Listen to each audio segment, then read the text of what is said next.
ناظرین کرام، اگر کسی کا بچہ یا بچی اپنے والدین کے نافرمان ہو چکے ہیں تو ان کے لیے بہت ہی آسان سا وظیفہ ہے. اگر یہ کر لیں تو انشاءاللہ وہ بچہ اور بچی نیک بن جائیں گے اور فرما بردار بن جائیں گے. وظیفہ سننے سے پہلے اگر آپ ہمارے چینل پر نئے ہیں تو ہمارے چینل کو سبسکرائب بھی کیجئے اور اس کو شیئر بھی کیجئے اور ساتھ بیل کا بٹن بھی دبائیے تاکہ ہماری نئی آنے والی ویڈیو آپ تک پہنچ سکے. تو آئیے وظیفہ سنتے ہیں.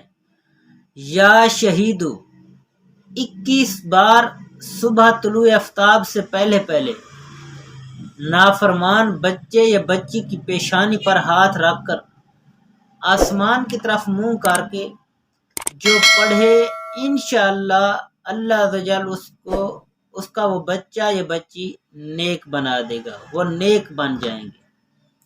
یا شہیدو 21 مرتبہ پڑھنا ہے، بچی یا بچے کی پیشانی پر ہاتھ رکھ کر آسمان کی طرف منہ کر کے. طلوع آفتاب سے پہلے پڑھنا ہے، ابھی تک سورج طلوع نہ ہوا ہو اس سے پہلے پہلے یہ وظیفہ کرنا ہے. انشاءاللہ اللہ تبارک تعالی نے چاہا تو ان کی اولاد نیک بن جائے گی. اللہ تعالی ہم سب کی اولادوں کو نیک اور فرما بردار بن